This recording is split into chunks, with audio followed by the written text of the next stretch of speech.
हर जीवन अनेक प्रकार के रंगों से भरा हुआ है।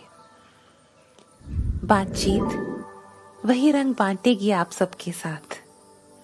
हम सब एक हैं, बस सोच अलग अलग है। बटोर लीजिए उन रंगों को, जो भी आप चाहें इस बातचीत से, और ढाल लीजिए अपनी सोच में। यही मकसद है इस बातचीत का। आइए मिलते हैं अपने प्यारे से मेहमान से। अतिथि देवो भव।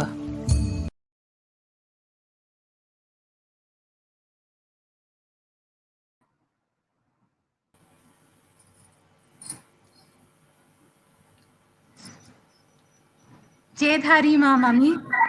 जयधारी माँ बेटे। जयधारी माँ to all of you. I welcome you all. सभी को नमस्ते। बच्चों को बहुत सारा प्यार। आप सभी को नवरात्रों की शुभकामनाएं। आज का लाइव मैं एक आपके साथ एक पर्सनल एक्सपीरियंस शेयर करूंगी। जब मैं यमुना पुष्ता में काम कर रही थी, Yamuna Pushta was one of the largest slums of Asia. तो हम अपना डेली राउंड ले रहे थे।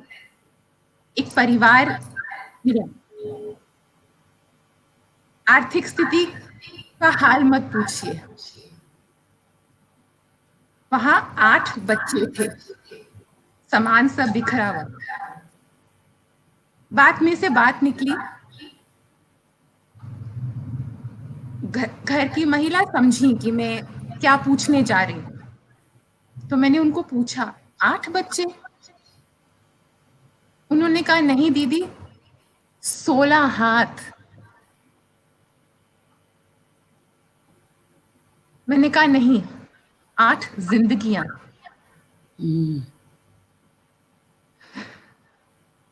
आज भी चुभता है। 8 जिंदगियां, 8 सपने, 8 ख्वाहिशें, 8 पेट जिनको भूख लगी हुई है।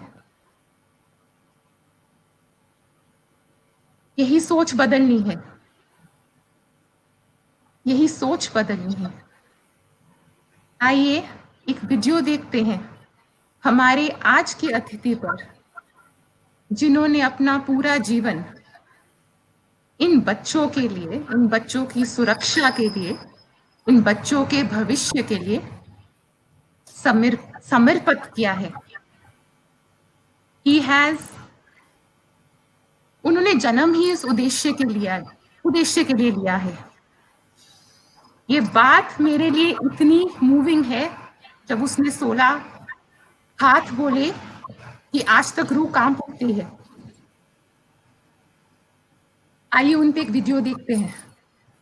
कैलाश सत्यार्थी, आइए।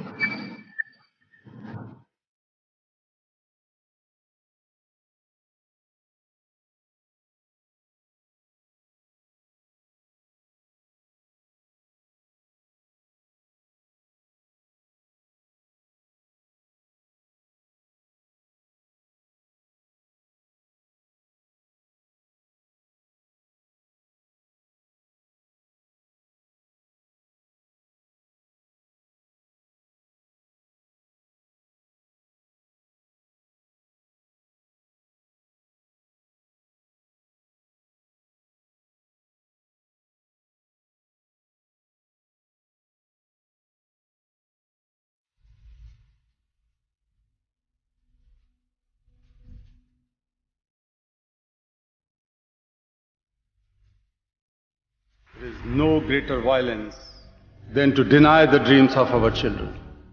I refuse to accept that the laws and constitutions are unable to protect our children.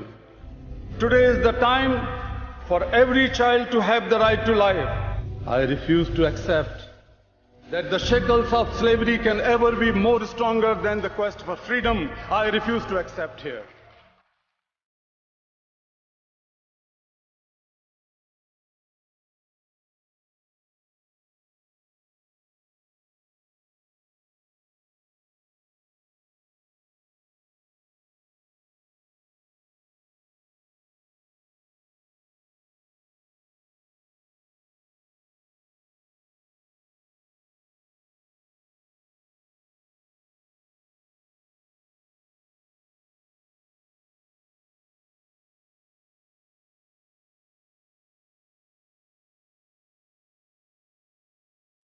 I have looked into their frightened and exhausted eyes.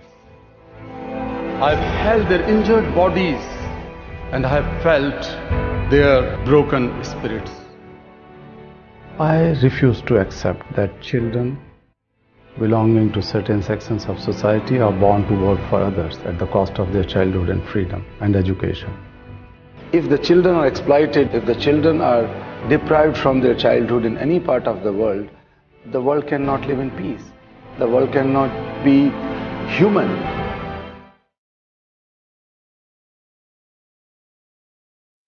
You cannot live in isolation. All the problems and solutions are interconnected. And so the problem of child labor in any part of the world is your problem.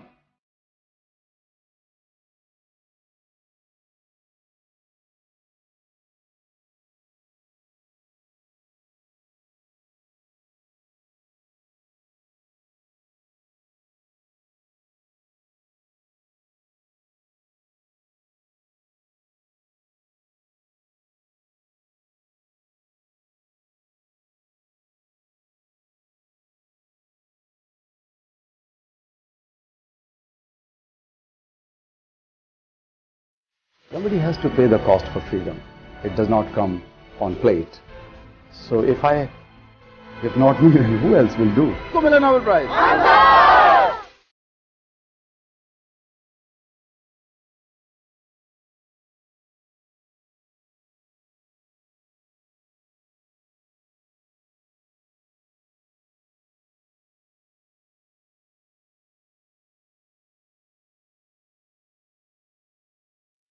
Every single minute matters. Every single child matters. Every single childhood matters.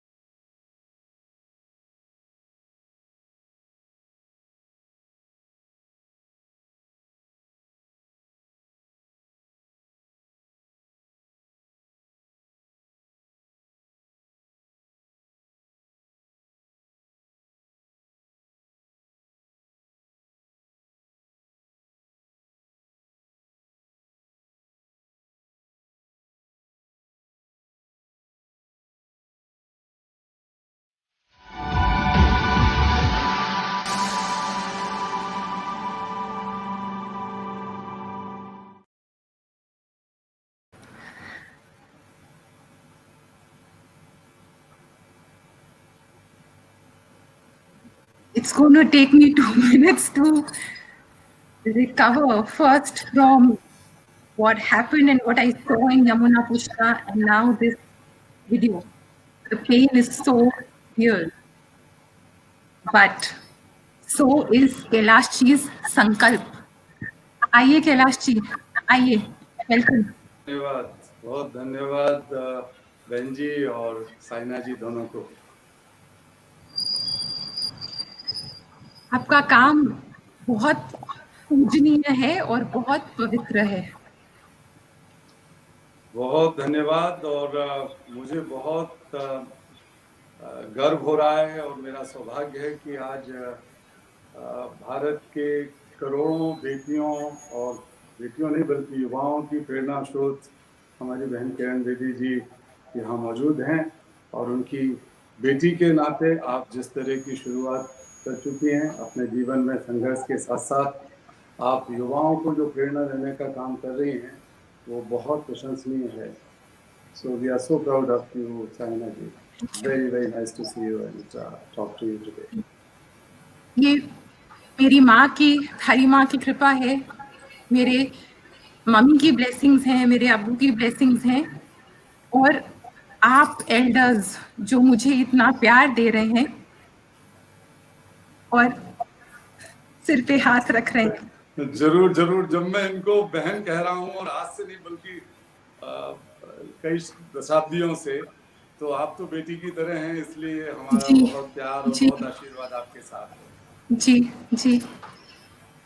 Mummy आप शुरू करेंगे और would you want me to ask the first question? ये हम सब के लिए कैलाश जी आदर्श हैं और कई सालों से हम भी इनसे प्रेरणा लेते आए हैं।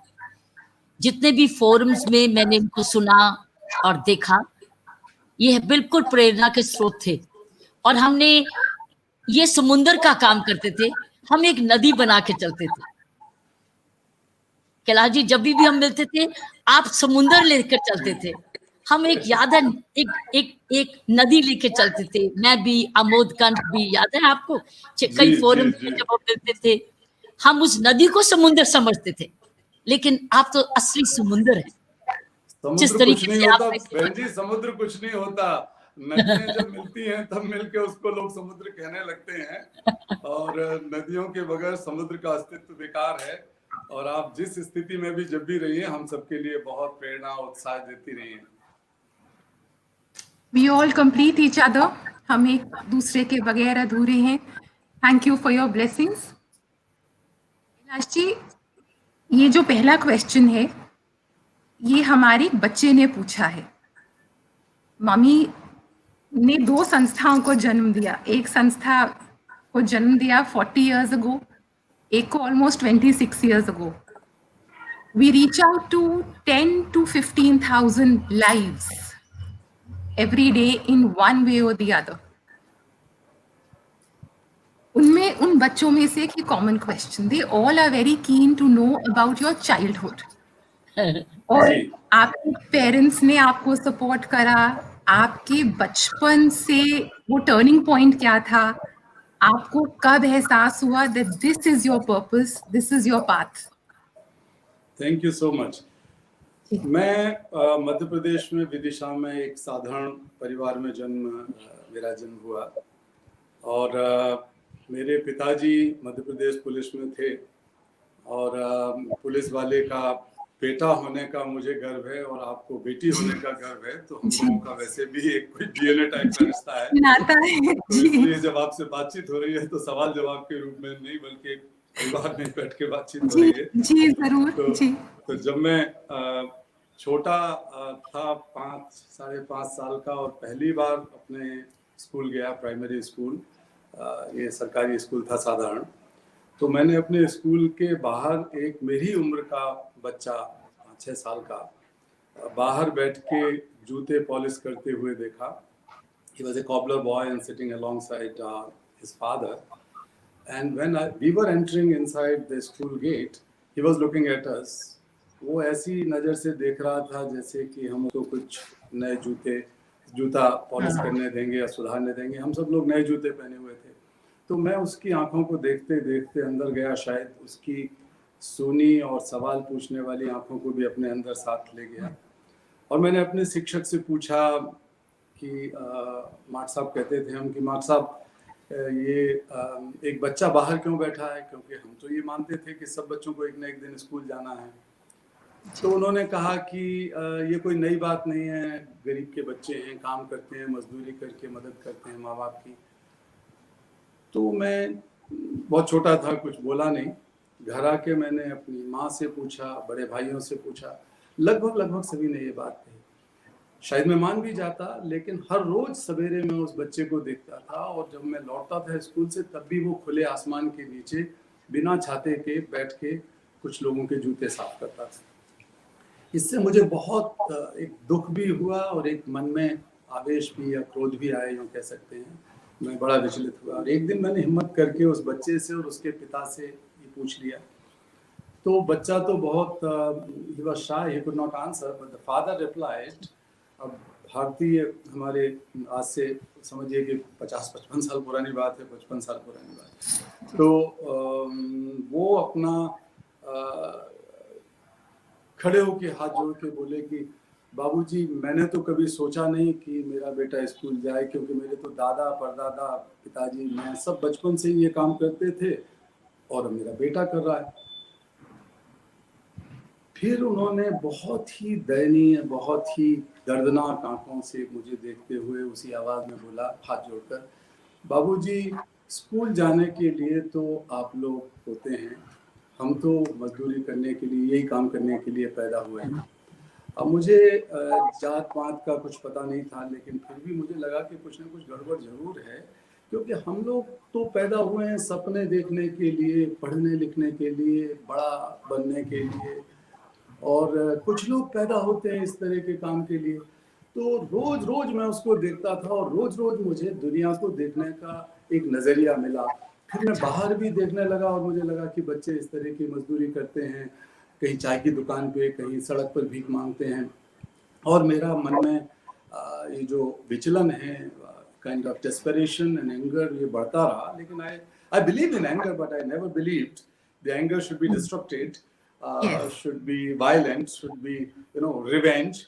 ये बैठी हैं बहन जी, मुस्कुरा रही हैं, लेकिन मैं जानता हूँ कि ये नारियल की तरह हैं, ऊपर से इतनी पूरी आवेश में रहती हैं, लेकिन थोड़ा सा भीतर जाएंगे, बात करेंगे तो लगेगा कि ये उतना ही तरल हैं अंदर से, भीतर से। तो इसी तरह, so I that was my first spark in fact, and I started feeling that something is wrong somewhere, whatever is said to us by our teachers, even by our parents and other people. It could be the complacency, it could be a kind of ongoing thought कि भाई ऐसा ही होता है, ऐसे ही होता है, भाई ऐसा क्यों होता है? तो मैं सवाल पूछने के लिए तैयार रहने लगा, और मैं नए नए सवाल सोचने लगा अपनी आंखों में, अपने जुबान पर।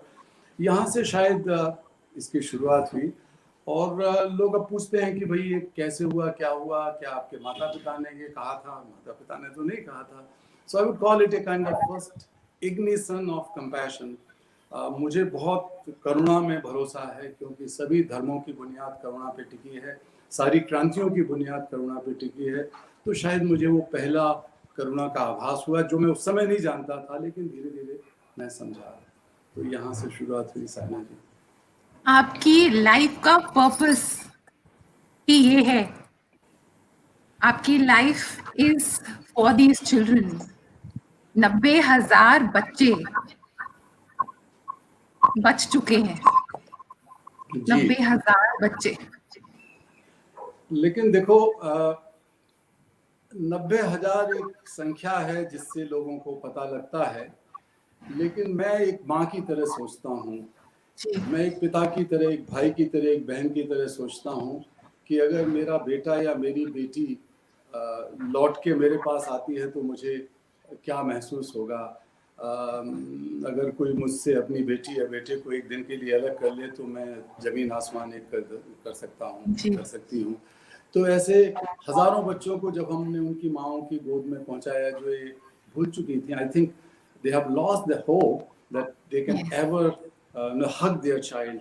तो अब 5 साल, 10 साल, 8 साल बाद जब वो बच्चे उनको मिलते हैं, सो मैं ये कहना चाहूँगा कि मैं कोई राजनीतिक रूप से या किसी और विचारधारा से प्रेरित नहीं था। मैं स्पिरिचुअल किस्म का आदमी हूँ, इसलिए आई think that I am driven by a deep spiritual power and sense, in that sense. तो करुणा को भी मैं एक अप्लाइड स्पिरिचुअलिटी ही मानता हूँ। तो मैंने बहुत पढ़ा लिखा, भारतीय ग्रंथ भी पढ़े और संस्कृत पढ़ी कि मैं वेदों को या शास्त्रों को समझ सकूं। उर्दू थोड़ी सी पढ़ी, लेकिन इतनी नहीं पढ़ी कि मैं फिर बाद में अरबी पर पढ़ के और कुरान शरीफ पढ़ सकूं, लेकिन मैंने हिंदी में उसका तर्जुमा पढ़ा। तो ये मेरा रुचि थी बचपन, मतलब किशोरावस्था में।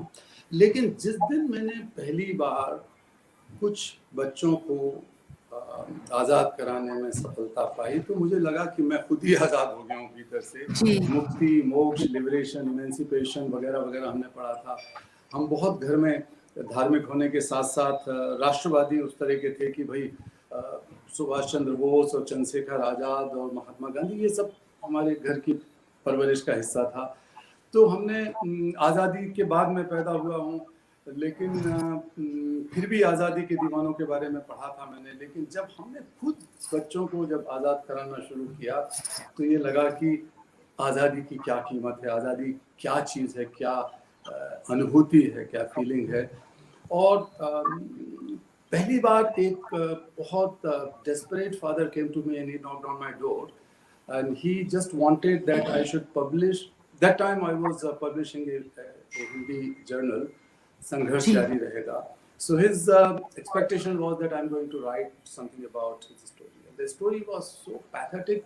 जब वो नए नई उसकी शादी हुई तो उसको ले गए उसके कुछ दलाल लोग और अलीगढ़ के एक गांव से उनको कई परिवारों को लेके और पंजाब में सरिंद में गुरुद्वारा है, सरिंद के पास एक ईंट के भट्टे पर वो काम पे लगे रहे और 17 साल तक उनको वहाँ से आज़ादी नहीं मिली और 15 साल की उस आदमी की बेटी हुई।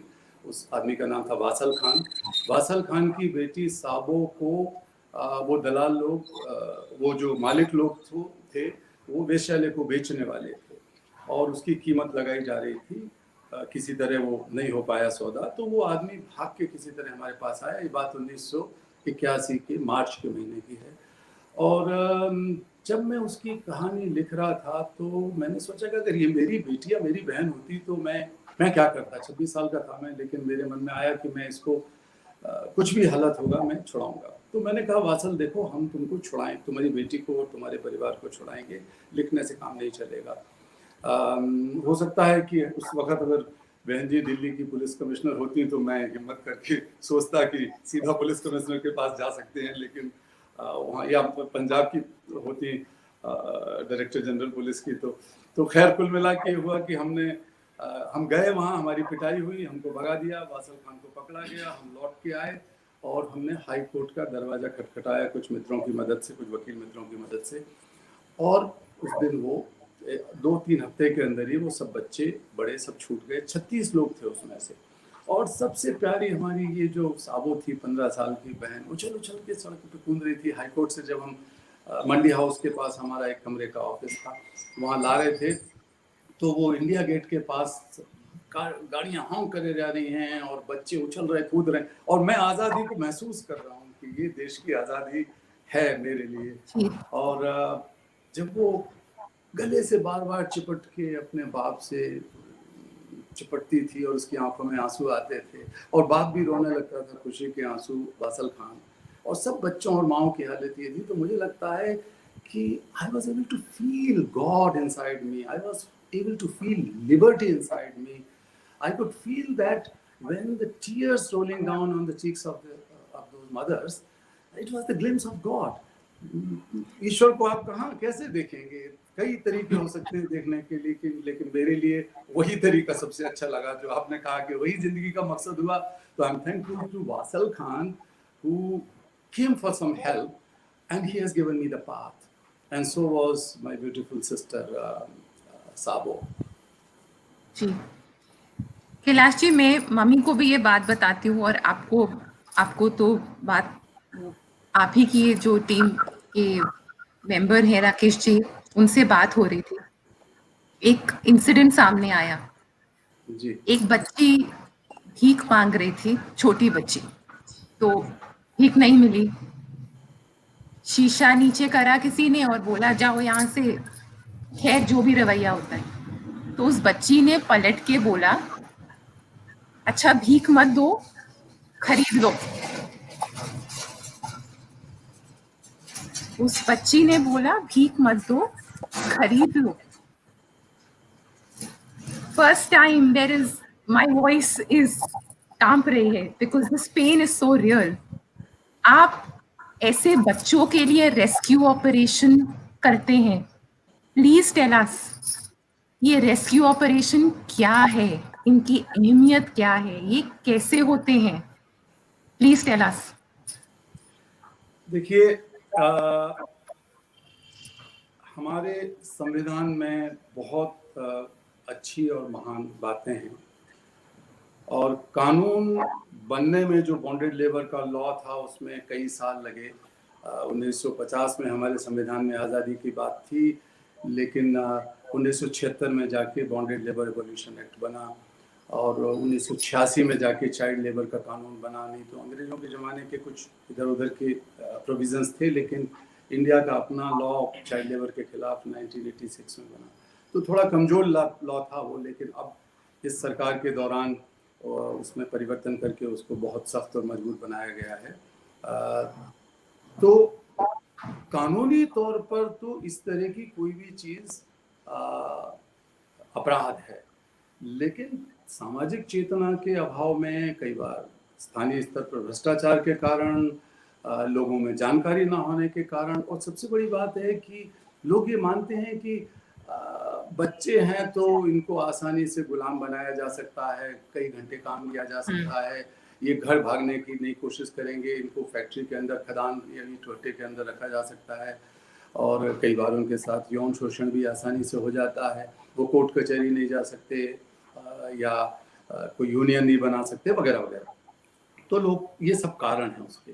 तो जब ऐसी हालत में बच्चों को बहला फुसला के, चुरा के लोग लाते हैं और दूसरी जगह बेच देते हैं कई बार, तो माँ बाप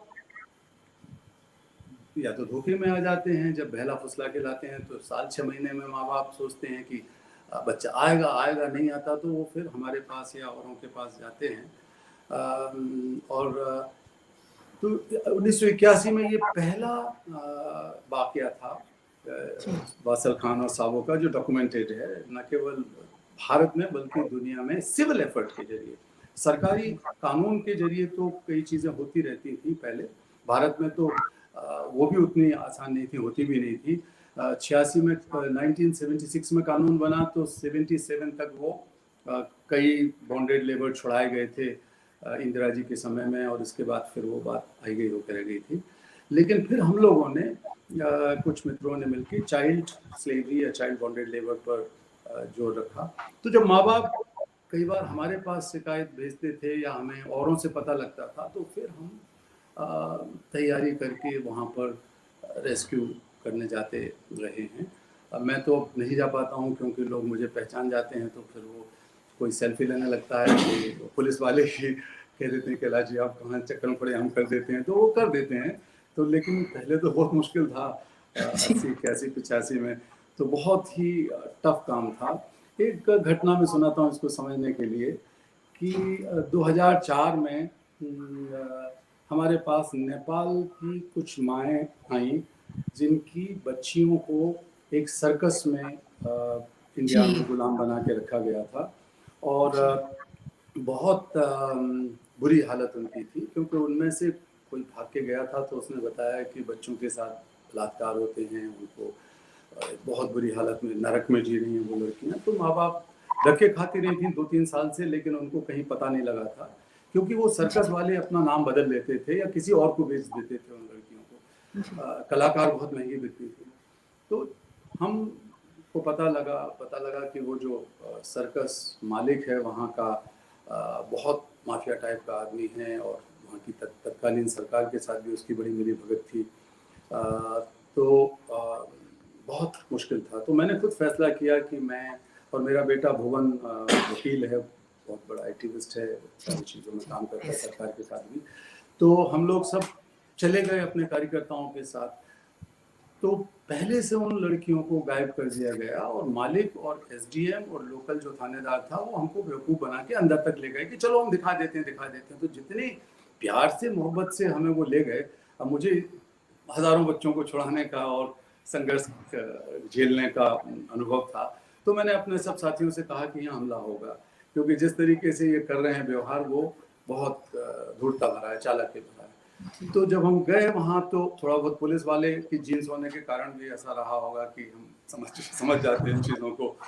तो अंदर पहुँचे और अचानक जो है गाली गलौज शुरू कर दी। उस मालिक का लड़का भी मालिक ही था, तो वो उसने अपनी रिवॉल्वर निकाल ली और मेरी एकदम सामने अड़ा दी।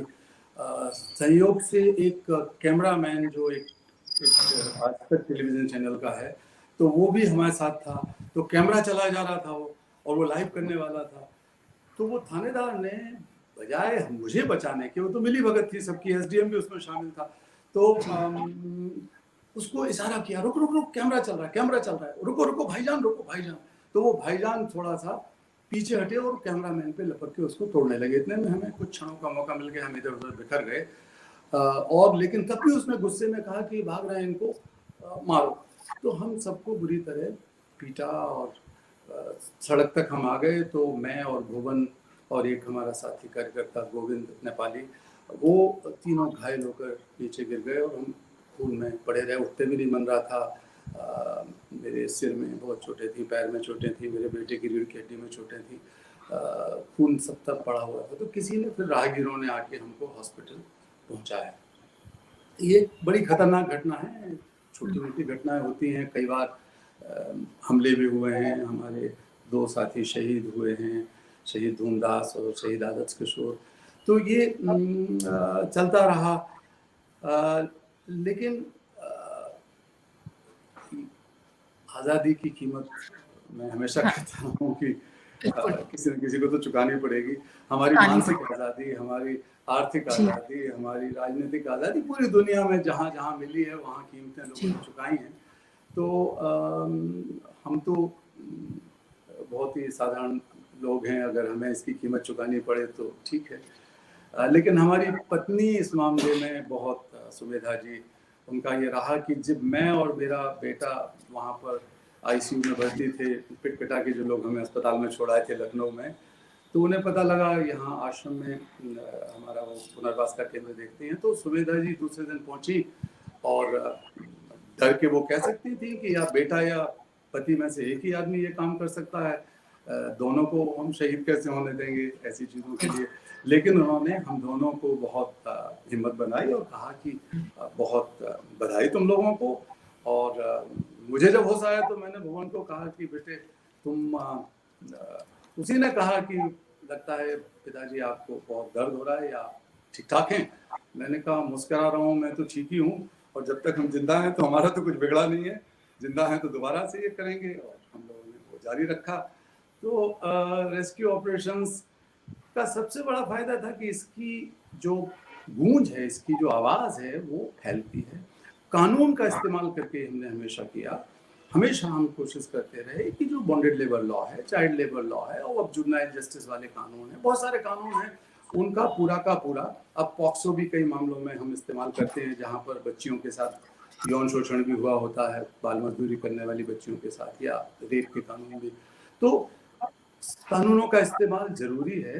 कानून अगर रखे रहे तो वो किताबी पढ़ने लिखने की चीज़ें रह जाएंगी, लेकिन कानून को इस्तेमाल करने के लिए कुछ हाथों की ज़रूरत है, और अगर वो हाथ हमारे नहीं होंगे तो किसके हाथ होंगे। अगर हम भारत के संविधान का सम्मान करते हैं, कानून का सम्मान करते हैं, तो हमें हाथ बनना पड़ेगा। तो ये रेस्क्यू ऑपरेशंस होते रहे। इसका फायदा सबसे बड़ा ये हुआ कि भले ही 90,000 बच्चे छूटे, लेकिन लाखों बच्चों को मालिकों ने डर के मारे बाद में हटा दिया वहाँ से। जब हम एक जगह रेड करते हैं, रेस्क्यू ऑपरेशन करते हैं किसी फैक्ट्री में, तो आसपास की 10-20 फैक्ट्रियों के बच्चों को वो चुपचाप घर पहुँचा देते हैं, मालिक लोग डर के मारे। फिर लाते होंगे थोड़ा बहुत घेर घार के, लेकिन काफ़ी इसका असर पड़ता है। और जो बच्चे घर लौटते हैं उनमें आत्मविश्वास जगता है।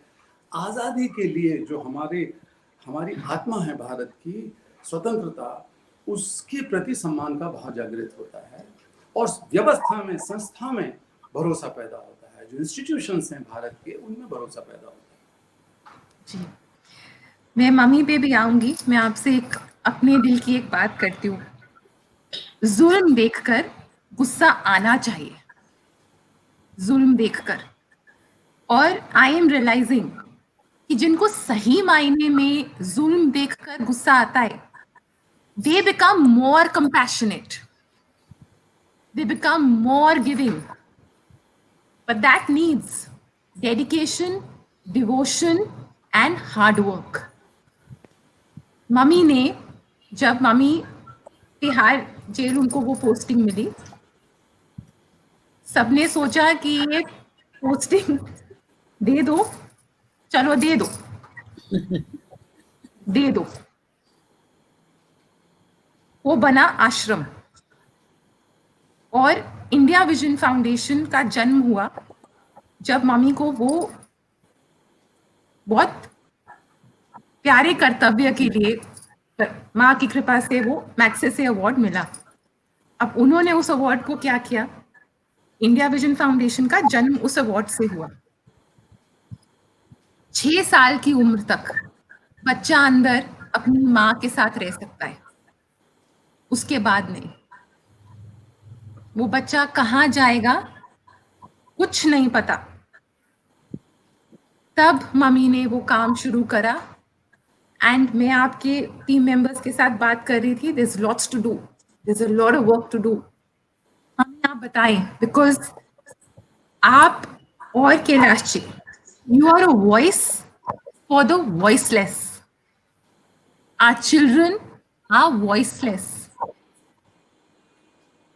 You both are a voice for the voiceless. और जुल्म देखकर गुस्सा आना चाहिए. जी एकदम. हमारे यहाँ वेद में एक मंत्र है, प्रार्थना है, जो कई बार जब ये यज्ञ होता है, हवन होता है, उसके बाद प्रार्थना कही जाती है. उसमें कुछ बातें हैं, जिसमें एक बात है सहो असी सहो मई देही. हे ईश्वर, आप इंक्लूसिव हैं. God, you are the symbol of inclusivity is your core character. So please make me inclusive. सहो असी सहो मई देही, बहुत सिंपल है. इसी तरह उसमें है मन्यु रसी मन्यु मई देही. Oh God, you are full of positive anger. मन्यु का मतलब होता है सात्विक आवेश. आप सात्विक आवेश से भरे हुए हैं, आप मुझे भी आवेशमय बनाइए. Make me angry with positivity, constructivity. वो बात हमारे यहाँ हजारों साल पहले ऋषि मुनियों ने सोच के कही है. तो मैं भी कहता हूं कि हम अन्याय को देखकर, बुराई को देखकर अगर गुस्सा नहीं होते तो हम बुराई का समर्थन करते हैं, उसके पक्ष में खड़े रहते हैं. और अगर उस गुस्से को हम लोग किसी विचार में, if we are not able to convert our anger into idea and eventually idea into action, then we are supporting that crime, we are supporting that injustice, and that cannot be tolerated and must not be tolerated. Absolutely. Mummy आप बताएं mummy, आप बताएं अपना वो experience. इससे better क्या definition of anger हो सकती है? इससे बेटर क्या? कैलाश जी एक symbol of how do you use anger positively. It's a positive energy to change. इन्होंने अपने गुस्से को ये बदला कि अन्याय क्यों, और अगर मैंने अन्याय के खिलाफ आवाज नहीं उठाई तो मैं भी इस अन्याय का हिस्सेदार बन जाऊंगा. उन्होंने उसके खिलाफ आवाज उठाई. जब उन्होंने अन्याय देखा तो उन्होंने आवाज उठाई. और जब ये छोटी उम्र में थे, अपने अंदर से पैदा हुए, ये तो मुझे लगता है ये इस जन्म इन्होंने इसी चीज के लिए लिया था. क्योंकि छोटी उम्र में जाकर उन्होंने देखा अपने स्कूल में जाके कि ये बच्चा पढ़ क्यों नहीं रहा, जूता की पॉलिशी कर रहा है, और या इसी के लिए क्यों रह रहा है. या उन्होंने डेथ एक अपने लिए, you know what, he was near death. इन्होंने वो जब सर्कस का काम हटाया, it was a near death. ये तो बच गए, क्योंकि हल्का सा भी और इनको घाव लगता तो कैलाश जी नहीं होते. भगवान ने इनको जन्म इसलिए दिया था. इन्होंने अपने जन्म का पर्पस पहचाना, अंदरूनी जन्म से लिया कि एक तो संस्कारी अच्छे थे, एक तो पुलिस ऑफिसर के बेटे हैं तो संस्कार अच्छे हुए. एक माँ इनकी बहुत मूल्यवान थी, पढ़ी नहीं है लेकिन मूल्यवान. तो किसको पढ़ा लिखा करते? मैं कहूंगी पढ़ा लिखा वो व्यक्ति जो मूल्यवान, और जो अमूल्य है वो अनपढ़, वो सबसे पहले अनपढ़. तो मैं समझती हूँ कैलाश जी हमारे लिए, इस देश के लिए, इस दुनिया के लिए उदाहरण है कि जिसको गुस्सा अन्याय के खिलाफ नहीं आता, वह अन्याय का हिस्सेदार बन जाता है. शर्म आनी चाहिए उसको अगर उसको गुस्सा नहीं आता अन्याय के लिए, क्योंकि जब तक आपको गुस्सा नहीं आएगा अन्याय पर, आप चेंज कर ही नहीं सकते. प्रिजन में यही हुआ था. आपने क्योंकि प्रश्न उठा लिया, प्रिजन में यही हुआ था. मेरे में यही प्रॉब्लम, यही इशू था कि ये मेरे बच्चे, ये जो प्रिजन के बच्चे, जो इंडिया विजन फाउंडेशन की आप बात कर रहे हो, कैलाश जी जानते हैं, उन बच्चों के लिए हमने स्कूल क्यों खोले, उन बच्चों के लिए पढ़ाई, क्योंकि ये गुस्सा आया था कि ये बच्चे कहाँ जाएंगे. तो कैलाश जी ये आवाज आपको ये भी लेनी होगी कि ये प्रिजन के बच्चों के लिए कोई रूल नहीं है, अभी कोई ऑर्डर नहीं है कि ये प्रिजन का बच्चा अगर माँ उसकी बाप, तो Kailash ji I think this is another program for you to take over. ये टेक ओवर करिए, ये जो हमारी संस्था, और ये we need to work together on that, कि जो प्रिजनर का बच्चा है वो जब 6 साल की उम्र हो गई उसकी, या 4 साल उम्र हो गई रूल के अनुसार, वो कहाँ जाएगा? हाँ, चिल्ड्रन होम जाएगा, जरूर जाएगा, लेकिन कई नहीं जाने देते. कई पेरेंट्स जो हैं वो खुद ही अवेलेबल ही नहीं है तो वो बच्चा, वही तो बच्चों को इंडिया विजन पढ़ाती है। मैं समझती हूँ we need to look at this. ये गुस्सा आपको आना पड़ेगा कि हमारा, और वो हम मॉनिटर कैसे करें। हमको ऐसा सिस्टम अब लाना है, उसको मॉनिटर कौन करे कि जो प्रिजनर का बच्चा बाहर आया है, क्या वो स्कूल में है, उसकी फीस कौन दे रहा है, उसका हॉस्टल कौन दे रहा है, चाइल्ड केयर उसको कर रही है। आई थिंक ये एक और एरिया आपकी संस्था को एक अंडर प्रोटेक्शन ले लीजिए, और जो मैं आप इसमें अपना योगदान दे सकती हूँ मैं दूंगी। मैं साइना ने एक बहुत बड़ी चीज उठाई है, मैं समझती हूँ एक इस प्रोग्राम के थ्रू, मुझे नहीं मालूम था ये उठाएगी, लेकिन मैं समझती हूँ मुझे भी आपकी मदद चाहिए इसमें, कि हम कैसे बच्चों को भी संभाल सके सारी दुनिया, सारे हिंदुस्तान में। और let me tell you, this is also need for the world, क्योंकि ये दुनिया में ही प्रॉब्लम नहीं है, ये वर्ल्ड वाइड ये इशू एड्रेस नहीं हुआ। What do we do with the prisoners child in prison? या तो स्कूल हो उसका, स्कूल के बाद स्कूल हो उसका, या उसको secure home. I think it's a world wide unattended problem, and Nobel laureate like you can combine. आप इसको जोड़ लीजिए और प्रिजनर के बच्चे को भी अपनी छत्र छाया में ले लीजिए। जी, बहुत बहुत बहुत महत्वपूर्ण आपने बात कही है, और बेहतर ये होगा कि थोड़ा सा ये झंझट खत्म होता है ये कोरोना वगैरह का, तो साइना जी आपके साथ मिलकर इस पर बात करेंगे हम, और बहन जी का भी सहयोग और आशीर्वाद लेंगे, लेकिन हम लोग मिलकर इसको करते हैं, इसको we'll take it forward ji. And thank you that you are safe and healthy। बचाने वाला मारने वाले से बड़ा होता है, और जब उद्देश्य इतना नेक हो तो पूरी प्रोटेक्शन के साथ हम आगे बढ़ सकते हैं। अब करते हैं हार्ट स्पेस की बात। You are full of heart, mummy is full of heart, बातचीत is full of heart. We will show you a little clip जो हमने आपके लिए बनाया है। हार्ट स्पेस कहते हैं उसको, देखते हैं जी। जी अच्छा,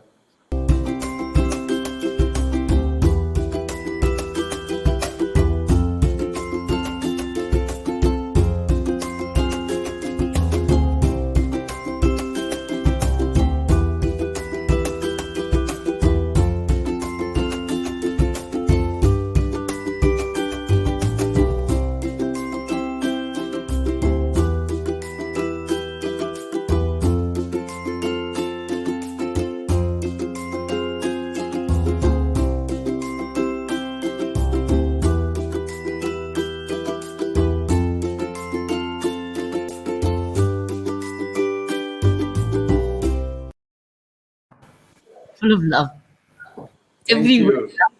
Thank you. You love life. You love life.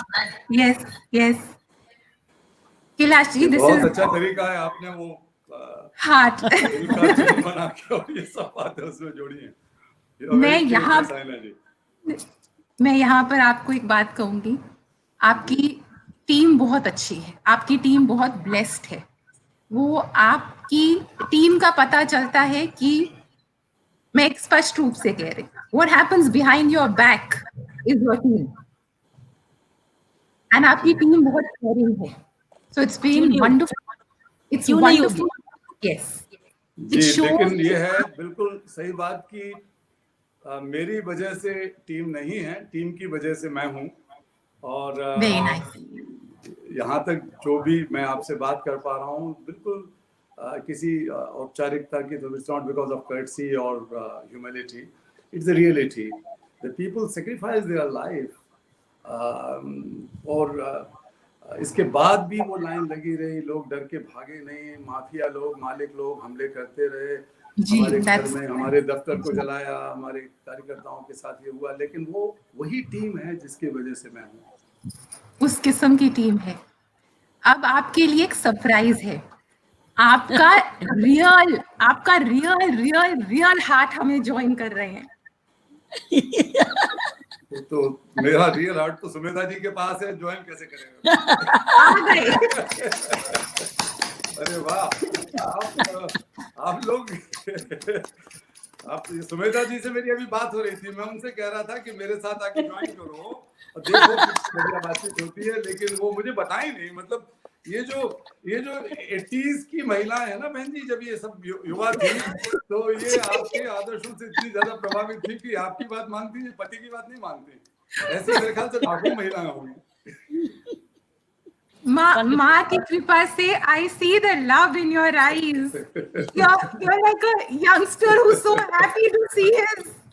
Not like youngster, I am youngster. Yes, you are young. Sorry. Sorry. Sumedha ji, when you जयधारी माँ, जब आपने कैलाश जी के साथ शादी करी, मास कृपा, this is a true marriage. 7 जन्म आप एक साथ रहे. आई प्रे आप 7 जन्म एक साथ रहे, because I feel the love while just seeing the videos. I feel तो जिंदगी तो बहुत अलग चीज है. I feel the love just by reading and the way he talks about you. पहला शो है जहाँ मेरी आवाज कांप रही है क्योंकि मैं इतनी भावुक हूँ, क्योंकि आप दोनों की जिंदगियां इतनी इंटेंस है.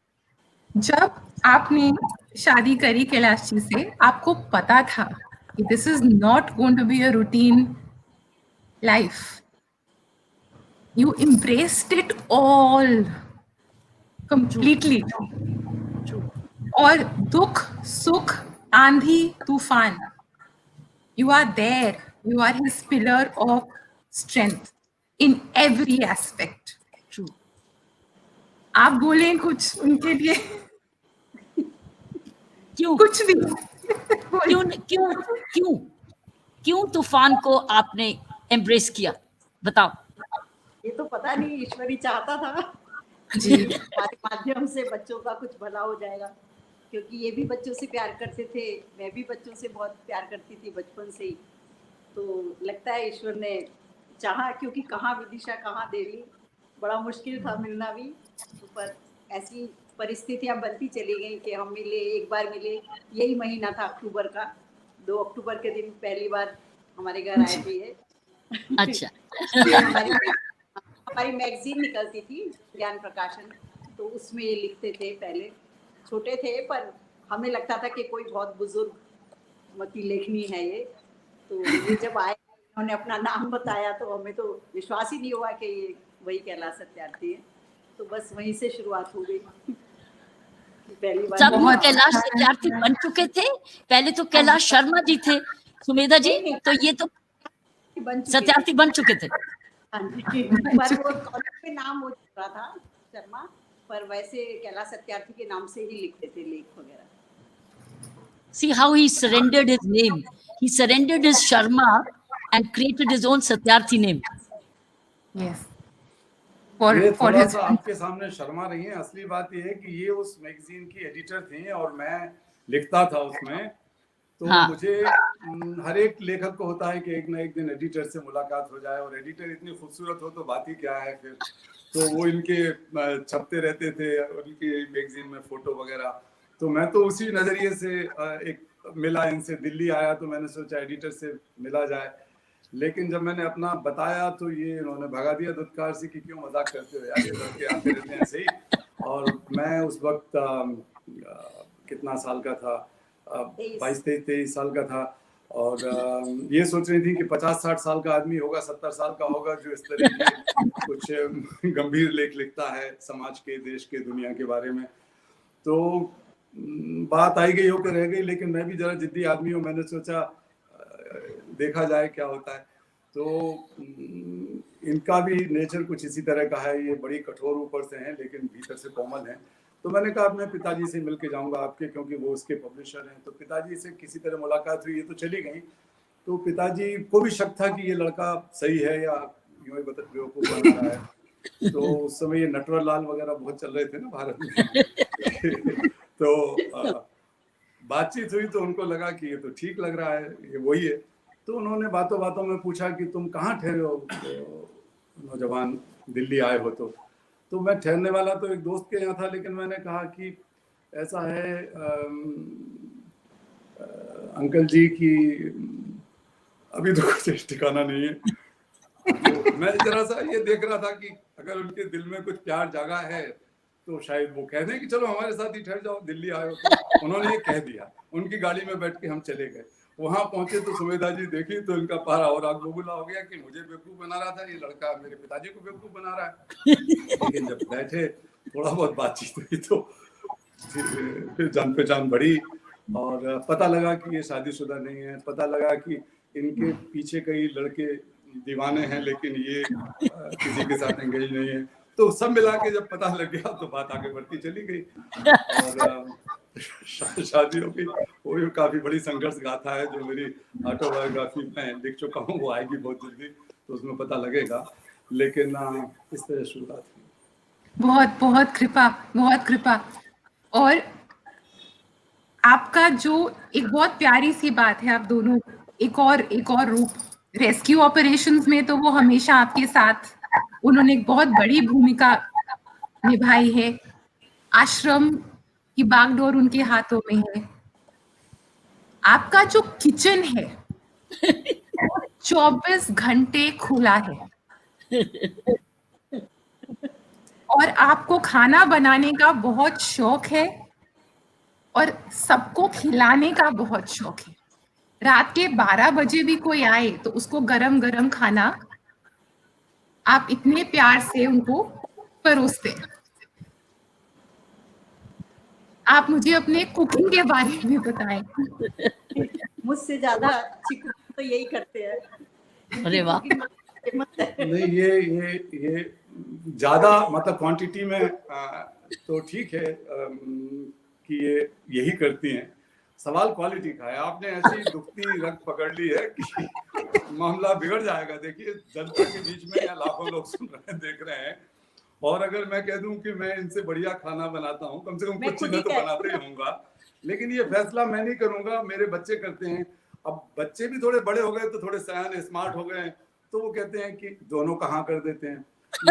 मैं चाहता हूं कि वो कहें कि पापा आपने बढ़िया बनाया है, और लेकिन माँ की तरफ देखते हैं वो तो फिर अकेले माँ के चुपचाप मेरे से कहते हैं। तो उनका सर्टिफिकेट मुझे मिल जाता है, अस्मिता का और भुवन का, तो फिर मुझे लगता है कि बात ठीक है। तो मेरे दामाद भी है सुदीप और बहू भी है प्रियंका, तो जब बच्चों को अच्छा लगता है तो बहुत अच्छा लगता है। लेकिन सिखाया सुमेधा जी नहीं मुझे बनाना। Very nice, very nice. Sumedha ji, Kailash ji को क्या अच्छा लगता है खाना? कौन सा खाना ज्यादा अच्छा लगता है? इनको वैसे तो सभी कुछ अच्छा लगता है पर कढ़ी है स्पेशल। कढ़ी। और ये टमाटर बहुत अच्छे बनाते हैं। कैसी चीज? भरवा टमाटर। भरवा टमाटर, भरवा नहीं भरवा टमाटर, भरवा टमाटर। ठीक है। तो कैलाश जी जब आपको मिलने आएंगे तो हम यही खाएंगे। हाँ बिल्कुल, पक्का, तय हो गया। आपने कढ़ी सुमेधा जी अच्छी बनाती हैं, भरमा टमाटर मैं बना के खिलाऊंगा आपको। एक के बजाय 2 डिश मिलेंगी। Very lovely. और साइना जी साथ होंगी तो मैं कुछ एक आध और चीज बनाऊंगा स्पेशल। Very nice. मैंने कहा ना कि बहन जी की बेटी हमारी बेटी की तरह है। थैंक यू जी जी। अच्छा कैलाश जी, आपका कैरम बोर्ड। अरे कैरम बोर्ड में हारने लगा हूं मैं झगड़ा करते करते। आप ऐसी दुखती रग क्यों पकड़ना चाह रही हो भाई? क्यों आप झगड़ा करना चाह रही हो? कैरम बोर्ड में आज ही झगड़ा हुआ है, सच्ची बात ये है। आज ही किसी को मैं कह रहा था कि गलत चली है इसने चाल, ये ठीक नहीं है, ये लाइन से इधर टच कर गई इसको, बीच की कॉर्नर वाली लाइन से। तो ये उसके पक्ष में खड़ी हो गई। हमेशा निर्बलों के पक्ष में रहती हैं, मुझे मौका नहीं देती। तो वो एक और हमारे स्टाफ की एक बच्ची खेल रही थी तो उसके पक्ष में खड़ी हो गई। अब नाराज होकर उठ के चली गई, मैं पीछे पीछे मनाता गया गाना गाते हुए, दुनिया मेरे पीछे लेकिन मैं तेरे पीछे। तो क्या करता मैं, थोड़ी देर बाद मन बना के, अभी तक नहीं मनी। ये तो आपने पता नहीं क्या चमत्कार किया कि ये सामने आके बैठ गई और मेरी प्रशंसा कर रही। साइना की कमाल है जिसने बुला लिया Sumedha. Very nice, thank you. कृपा। अच्छा अब आई जी आपके गैजेट्स का बहुत शौक है आपको, पूरी स्टडी आप करते हैं हर एक गैजेट पर। वो जो पढ़ाई लिखाई से मैंने इंजीनियरिंग किया, पढ़ाया भी वहाँ इंजीनियरिंग कॉलेज में, तो वो इंजीनियरिंग का कीड़ा कहीं ना कहीं वो कीड़ा बना रह जाता है। तो कहीं ना कहीं में अब खरीदना बहुत, मैंने जीवन में खरीदे नहीं है गैजेट्स, बहुत थोड़ा क्योंकि, लेकिन वो विंडो शॉपिंग करता था एयरपोर्ट पे पहले। अब विंडो शॉपिंग करता हूँ तो कोई साथ में होता है तो सोचता है मेरे पास, मैं कभी पैसे भी नहीं रखता ना, मेरे आज तक मैं बैंक नहीं गया पिछले मेरे ख्याल से 30 साल से, और मैंने आज तक वो पैसा निकालना नहीं आता मुझे उसमें से, ये जो एटीएम वगैरह है, तो जानता नहीं हूँ मैं ये सब चीज। तो अब फायदा ये हो गया है कि कोई ना कोई साथ होता है, तो उसको लगता है कि कैलाश जी को ये गैजेट पसंद है, तो अगर उसी समय होगा तो उसी समय, नहीं तो बाद में दिला देते हैं। अब मेरा बेटा भी गैजेट ला के दे देता है, उसको पता है कि, और घर में अच्छा ये होता है कि सामान्य घरों में बाप अपने बच्चों को अच्छी सी कोई गैजेट नहीं ला के देते हैं, हमारे यहाँ बच्चे हमें ला के देते हैं और हम उन्हें पुरानी पकड़ा देते हैं। जी, आपके कोई डेली रूटीन की बात, आप हवन करते हैं शाम को? हवन सुबह अच्छा। मैं तो फिर भी थोड़ा सा आलसी हूँ, कई बार करता हूँ कई बार नहीं करता, लेकिन सुमेधा जी नियमित तौर पे करती हैं। Very nice. और हमारे घर में हमेशा यज्ञ होता है, हमेशा। बहुत अच्छा। वो रोज सुबह होता है हवन, रोज सुबह। जी, नियम से। जी जी। इसी पे एक और बात मेरे मन में आ रही है जो आप बताएं लोगों को। दया और करुणा में फर्क क्या है? दया और करुणा में, और एक कॉमन आदमी कैसे मदद कर सकता है? How can they practice the difference between karuna and daya? जी, मैं एक चीज और इसमें जोड़ूंगा, वो है कृपा। जी तो जी कृपा, जी करुणा और दया बहुत मिलते जुलते शब्द हैं जी। और करुणा के नजदीक दो और शब्द हैं। हिंदी में तो अपना सहानुभूति है, अंग्रेजी में सिंपैथी और एम्पैथी भी है। सिंपैथी, एम्पैथी और देयर कम्स कंपैशन। तो आपने दया का पूछा, तो दया का जो भाव है वो काइंडनेस है, दयालु होना, काइंड होना है। और कृपालु होने में जो है वो मर्सीफुलनेस। तो अगर आप किसी के साथ दया, मर्सी करके, कृपा करके कुछ देते हैं, तो मन में कहीं ना कहीं खुशी होती है, वो आपके अहंकार को तुष्ट करती है, अहंकार को मजबूत करती है। अगर उस भाव से दे रहे हैं कि देने वाले का हाथ ऊपर है और लेने वाले का नीचे है, तो बहुत सारी चैरिटीज होती हैं। मैं उसके खिलाफ नहीं बोल रहा हूँ, लेकिन मैं ये कह रहा हूँ कि ये भीतर का एक मनोवैज्ञानिक सत्य है, और उससे उसी तरह के न्यूरॉन्स का अरेंजमेंट होता है दिमाग के अंदर। और दूसरा जो है वो है आपका काइंडनेस का। काइंडनेस का भाव आपकी सिंप्लिसिटी को बढ़ाता है, क्रूरलिटी को कम करता है, और अहंकार को नहीं आने देता। दयालु लोग नॉर्मली विनम्र होते हैं, कहीं उनके मन में दया है तो विनम्रता भी उसके साथ साथ आएगी, एक पोलाइटनेस आती है। But the differentiation between these three, sympathy and empathy and compassion is important to understand. Sympathy, when you see and feel the suffering of others and be sympathetic. Oh, feeling of suffering of others is sympathy for that person. कई बार sympathy में आप बोल सकते हैं, कई बार सोच सकते हैं, कई बार कुछ कर सकते हैं, निकल जाते हैं सिंपैथेटिक, बहुत अच्छी बात। The inner circle of it, little bit deeper, is empathy. When you feel the suffering of others as your own suffering, then you are empathetic. And in that sense, you are much more deeper. और empathetic लोग कई बार बहुत ज्यादा burn out भी हो जाते हैं, क्योंकि कुछ कर नहीं पाते, करने की इच्छा भी नहीं है, लेकिन एक इसका एक मनोवैज्ञानिक सत्य है। और दूसरा ये एम्पैथेटिक लोग बहुत ही भले होते हैं, भले भलमनसाहत होती है। So it's a contradictory situation in one way और अदर। अगर आपके अंदर बहुत हिम्मत है, साहस है, तो आपकी empathy would give something, would be constructive. तो वो एक एम्पैथी है। लेकिन the deepest thing is compassion, that is करुणा।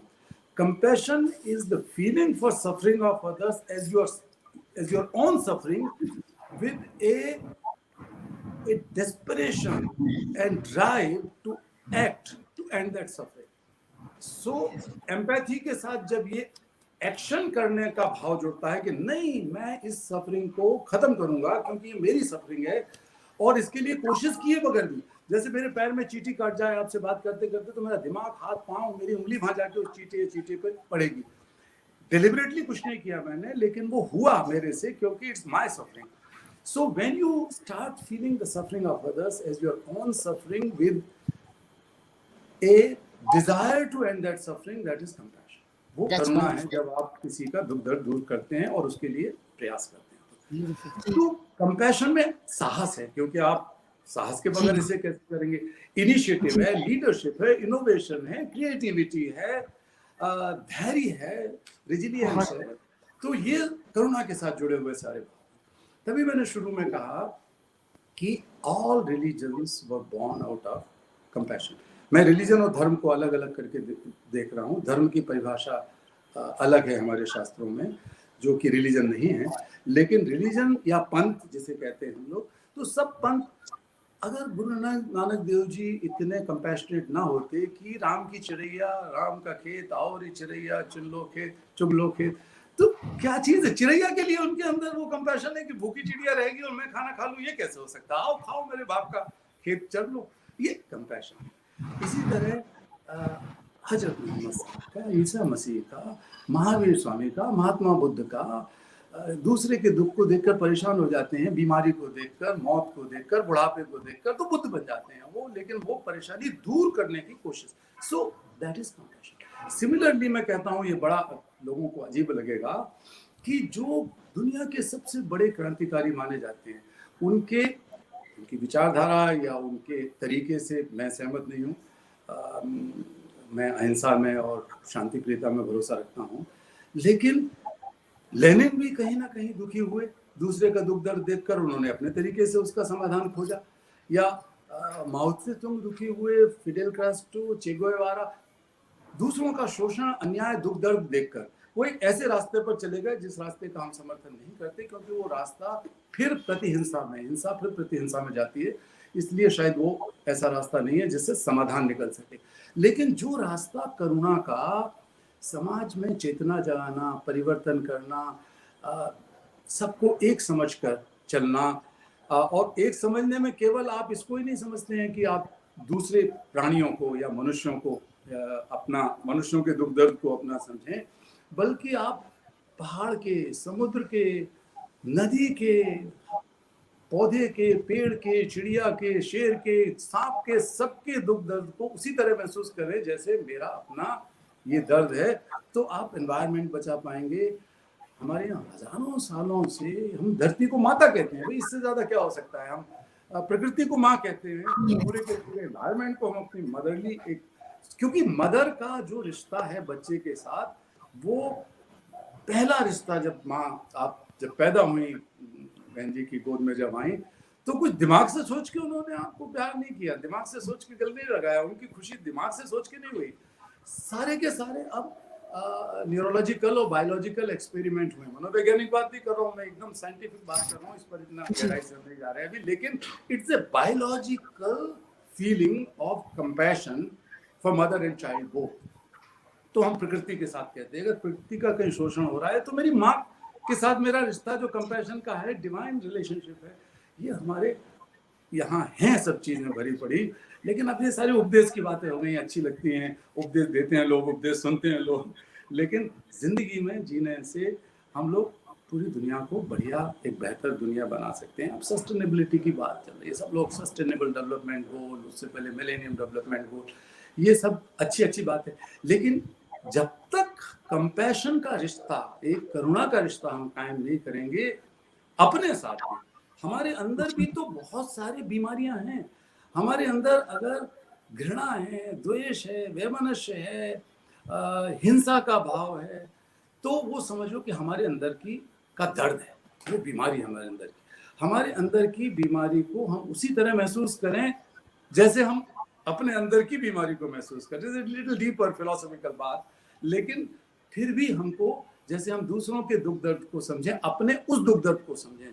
स्वार्थी होना अपने से प्रेम करना नहीं है, अपनी कमजोरियों को समझ के और उसको दूर करना करुणा का भाव है, वही अपने प्रति प्रेम है। तो अपने प्रति प्रेम अगर रखते हैं तो वो करुणा का प्रेम है। तो ये सब चीजें हमें रखना चाहिए। पॉलिटिक्स में I always say that let us do the politics with compassion, compassionate politics, compassionate economy, compassionate business, compassionate social work, and even compassionate religious work.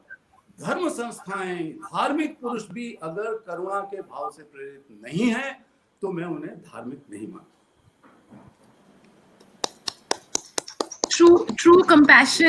True compassion makes you truly selfless. Of course. Makes you truly selfless. और सुमेधा जी, आप जब छोटे थे तो आपने गौ माता की रक्षा के लिए एक आपने क्रांति करी थी, आप बताएं। उस समय गौरक्षा आंदोलन काफी तेजी से था और गौओं की रक्षा के लिए मैं अपनी मदर के साथ तिहाड़ जेल में गई थी, जहाँ पे ये थोड़ा सा पहले पैदा हो गई, नहीं तो ये बहुत सुधर के आ जाती वहां से। और अगर तिहाड़ जेल में रहते रहते हमारा बेटा या बेटी पैदा हो जाते तो फिर उनके लिए मुझे कुछ करना पड़ता है। ये सब टाइम की बात है। जो पूरा जीवन जो है वो एक cross roads of time and space, and we are tiny particle in that tiny cross road. हजारों हमारी जिंदगी में ये होते हैं कि स्पेस और टाइम की रिलेटिविटी से ही दुनिया की चीजें परिभाषित होती हैं।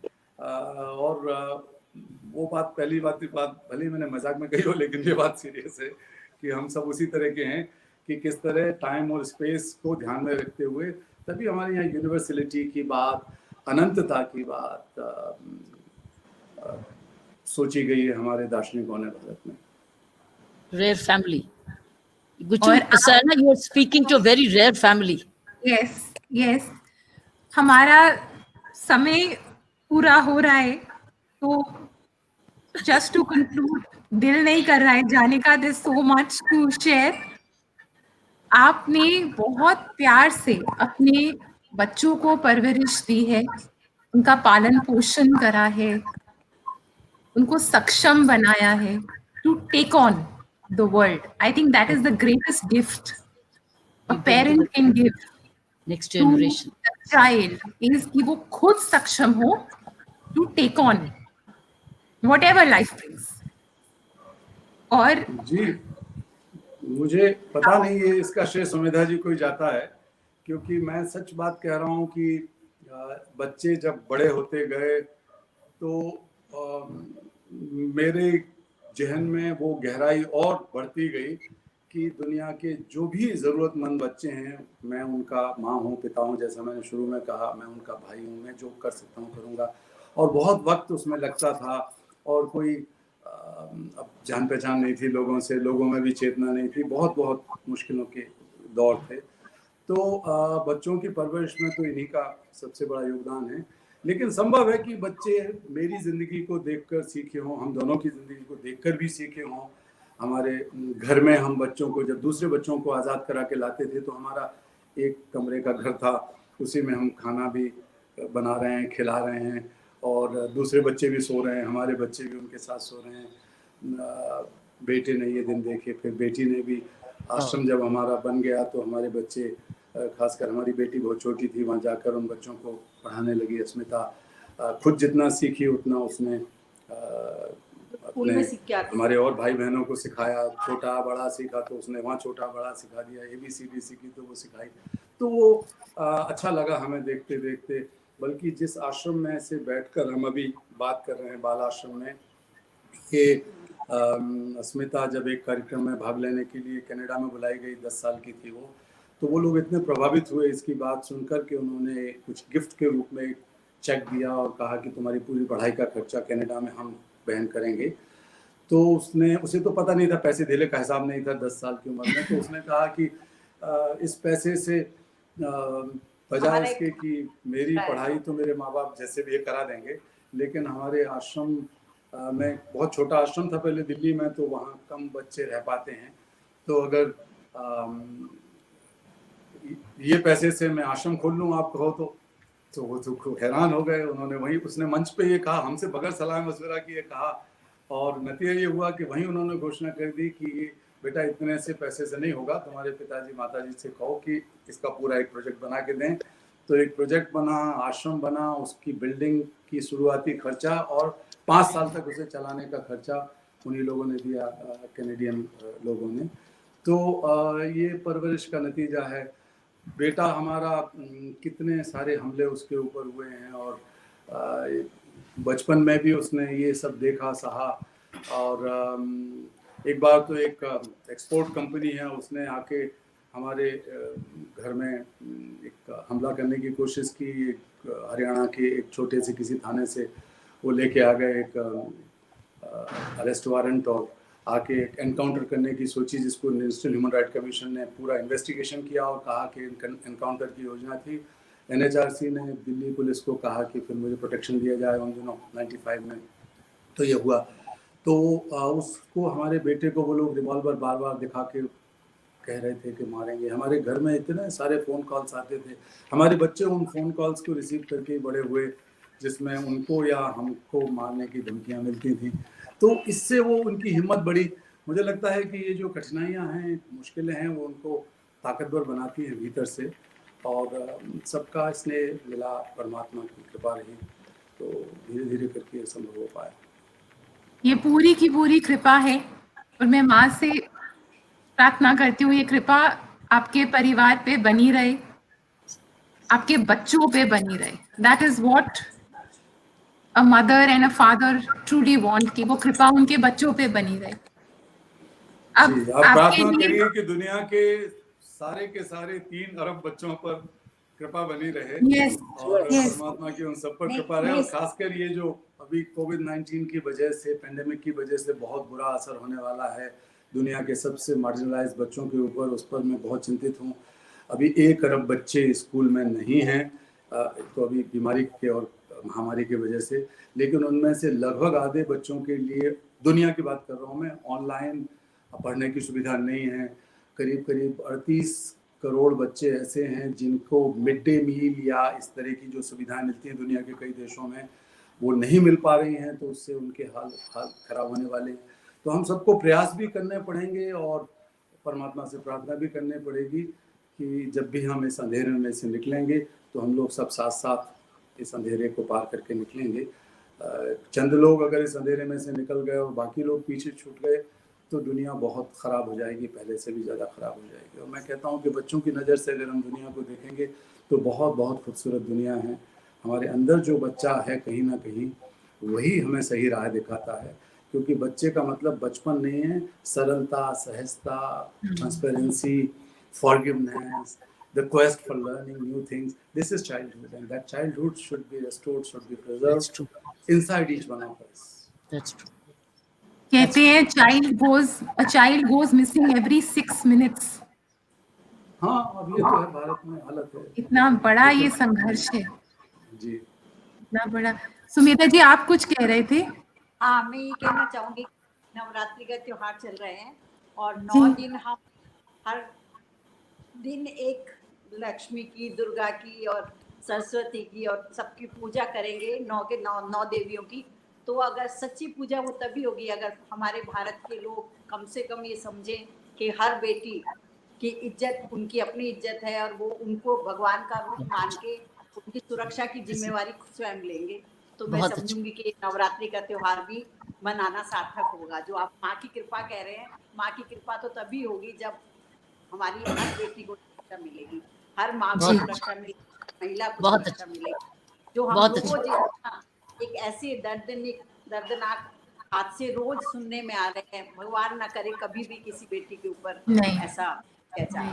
तो Absolutely. हम लोग, हमें जिम्मेवारी खुद लेनी होगी अपने कंधों पे, तभी ये 9 दिन के मनाने का सार्थक होगा। वही सच्ची Absolutely. बात है। बिल्कुल। Absolutely. सोच बदलने का भी ये कार्य है, लगे रहेंगे। अब आपको आपकी बेटी का एक वीडियो दिखाते हैं। Papa is the most tender and loving father in the whole world. We have wonderful memories of him cooking for us, of long family road trips, He taught us a lot of important values like love and compassion. But perhaps the most important thing he taught me was to question, to not accept anything at face value, to question, to reason, and find our own truth. One of the craziest things my parents did was not to give me a last name as a statement against the caste system. This was quite a funny situation, especially during my years in the US. But as I grew older, I learned to value it as one of the greatest gifts I could have gotten in my life. Very nice. Very nice. Very nice. Very सब nice. आपका प्यार है World हमारा, needed हम to hear सब it. yes, World needed to hear it. Yes हमारा समय पूरा हुआ है इस प्रोग्राम का. we will stay connected. Stay नहीं, जब सिचुएशन नॉर्मल होगी आपको जाके आईवीएफ के बच्चों के साथ की गाइडेंस लेनी है. Yes. समझे? या मैं we have to now rescue the children. We now need to rescue the children of prisoners, while in prison, outside the prison, because children go missing there. जब बच्चे को माँ बाप नहीं मिलते बाद में, वो बच्चे मिसिंग हो जाते हैं. बिल्कुल. और उनकी ट्रैफिकिंग भी होती है, और यही कैलाश जी का है. तो I think we have to work together. जैसे सिचुएशन नॉर्मल होती है, आपको इनके आश्रम जाना है, उनसे शिक्षा लेनी है. जी we will stay connected and we will take the program forward. जैसे सिचुएशन नॉर्मल होती है, आप जा सकते हैं फिजिकली, जाकर इनसे शिक्षा ग्रहण करो, और कैसे आगे इन बच्चों की मदद हो सकती है सही रास्ते पे, ये हमको नया शिक्षा लेनी है. और मैंने ये सीखा, ये भारत की प्रॉब्लम नहीं है सिर्फ, ये भी एक इंटरनेशनल प्रॉब्लम है, और इसको किसी ने अभी टेकअप नहीं किया. इस एंगल को चिल्ड्रन ऑफ प्रिजनर्स को अभी ये टेकअप नहीं हो सका, क्योंकि इसके लिए you have to be a prison officer to understand it. So इसलिए ये एक एरिया अनअटेंडेड है. किसी को एक दिन लेना है, why not him again as an added thing along with labor, bonded labor. जी. In the meanwhile, I'll send you all the details. I will send you all the details. Sure. Then we can take it forward. जी, all with Ma's Kripa. And we have a Sumedha ji, a big hug to you. मैं यहाँ से आपको hug करती हूँ. Thank you very much. Thank you. Ji. Thank you for this wonderful time. आपने हमें इतना कीमती समय दिया, दोनों ने, सुमेधा जी ने और कैलाश जी ने और उनके परिवार ने. आपका बहुत बहुत धन्यवाद. और हमको दूर आगे मार्गदर्शन देंगे, ये भी हम आपके बहुत आभारी हैं. नहीं, हम जरूर मिलके करेंगे बहन जी, हम सब मिलके करेंगे. जी, एक ई मोमेंटो है आपके लिए. ई मोमेंटो है Anoop ji. It's a form of gratitude and gratitude का एक्सप्रेशन है. Do we have it? Screen पे नहीं, we will send it. कोई बात सारा कुछ ये वीडियो. आप दोनों का इतना स्नेह और इतना सम्मान हमारे लिए सबसे बड़ा मोमेंट है. और ये है आपका सामने देखने भी लगा. ये आपको मोमेंटो.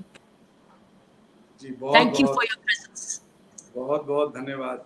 ये जितने भी मोमेंटो और सम्मान हैं, एक बड़ी बहन के स्नेह से ज़्यादा कीमती नहीं होते. और साथ में बेटी भी है उनकी, जो कि एक पर्पसफुल सोल है, जो दुनिया के लिए बेहतर बनाने में लगी है. तो आप दोनों को मेरा बहुत धन्यवाद. Thank you Sumedha. प्रणाम to you. सुमेधा जी प्रणाम, कैलाश जी प्रणाम. We meet soon. हम जल्दी मिलेंगे. जी, जय धारी माँ. Thank you. जी.